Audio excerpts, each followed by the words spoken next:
So this one's going to be extremely epic in closing out the series, the situation. So, say Kate and Brian. Brian's pissed. He's livid. They're going up to Thunder Bay. Brian's like, you know what, Kate, get in the car. This is your last chance, Kate. Okay, I'll get in the car. So they go up to Thunder Bay, but at the border crossing, they're unluckily chosen to have their car tossed. And obviously Brian isn't feeling that. He's not feeling that. You know what? F this. I'm not going to have our car tossed. I'm in a situation with my wife right now. I can have my car tossed. So he's obviously gets so angry and starts throwing all sorts of jargon and lingo at the Mounties and the border crossing Canadian people. And he's able to get off without having the car tossed because he doesn't have any record of gun running or drug smuggling. So they let him go. But unbeknownst to him, that action was pejorative enough that made him and his wife become the subject of the Mountie and the, Canadian border people's annual bet. Like in America, we've got March Madness brackets where at any point people are cut out away from losing, their initial investment or winning in that gambling. This one, they're going to make about Brian and Kate. They're betting because their size. They're going to go to a fast food place up in Thunder Bay. And that's where the wager starts. Which fast food place will they go to? Obviously, there's going to be options for write-ins.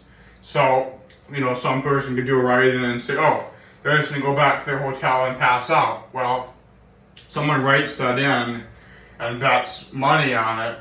Obviously, it'll have to be the same amount as an end one. They've got different buy-in points, like $5 for a menu item at Tim Hortons or A&W or whatever. But say $1,000 gets you a write-in option.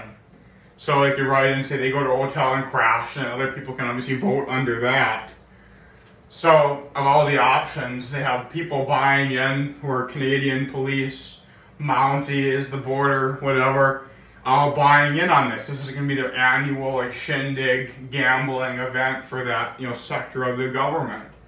So obviously everybody's getting riled up. They're buying in. The pot's growing. It's over $2.5 million Canadian dollars for that pot. The bets are done. They've reached the border of Thunder Bay. It all happened really quick on phones. You know what I mean? So they go there, and immediately Brian and Kate stop at A&W, which everybody is bought into Tim Hortons, out of their fast food up there. Anybody who did write-ins that involve hotels, any other stops, grocery store, drugstore, department store, whatever, they're all out. They all lost their money. They're at A&W, so anybody who did A&W now has a chance to win. But there is a young Mountie from the Prairie provinces who did an interesting write-in. It might pay off. So they're there. They're ordering items. Obviously, every item you bought into, say they want to order a cheeseburger, you have to bet $5. Obviously, the level of winnings depends on how right you are, how accurate you are, and what you bought into.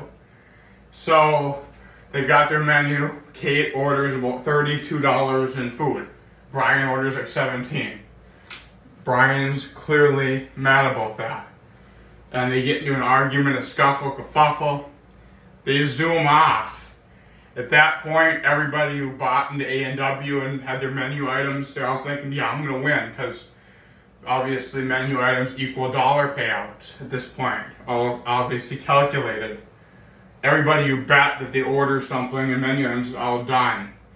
The guy who wrote the Prairie Province one, who said they're going to zoom off in the car, he's going to get mad and they're not going to order anything. At this point, he wins that whole jackpot. He's that cash cow. He gets over $2.5 million, that whole jackpot. From the Maritimes to British Columbia, people are, oh man, darn it. But that Prairie Province guy, though, he's happy as hell. He's like, yes, I did it. I'm now $2.5 million richer. So, obviously, Brian and Kate are chilling in their hotel room. There's tension. they turn on the CBC, the Canadian news, and they're there with that guy in Alberta, and he is obviously really excited and happy that he just won that $2.5 million. But they're talking about the context of, hey, there was this couple at the Grand Portage, border crossing, Pigeon River they call it, and obviously Kate and Brian like, well, what the hell, they did that to us. And Brian's like, well, if you didn't eat so much, that won't be a problem, Kate. So obviously Brian's like, I'm gonna go to a bar. So he goes to the bar and gets really, just totally shit-faced. And people are there like, you know what, Brian? You could be an honorary Canadian. I mean, you could just sit here and... We need people to collect social program money, Brian, because it gets us more funding. Brian, move you and your family here to Canada, we'll welcome you. And Brian's like, well, I think I'll move here, and I'll obviously be a citizen, but I want my wife here. Deport her ass back to America. So, at that point, Brian obviously goes to the courthouse to get citizenship, but who does he see there sitting in the lobby eating a corn dog covered in mustard and ketchup, looking at a pamphlet of, divorce and spousal maintenance law in Ontario? Kate. So Kate is sitting there looking at that, and she's nodding her head, looking like, yeah. Brian's like, what are you doing here? And Kate's like, well, Canada is really progressive, marriage law here. In Minnesota, I thought that, not being allowed to draw prenups is pretty messed up. But here, if you marry someone, you're gonna be paying so much. And Brian's like, well, luckily, I'm only applying to be a citizen now, so you can't play me, Kate. And Kate's like, yeah, here's your citizenship document right here, Brian. And Brian signs it, and then he's like, oh, I'm gonna go finalize stuff here.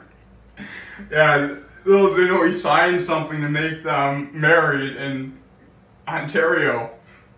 So he goes and he applies for citizenship, which Kate already did. Now they're both Canadian citizens and they're married. And now Kate goes up and files for divorce and sues for the max spousal maintenance that she could apply for based on her sitting there eating a corn dog, reading the pamphlet like she was doing options on a car.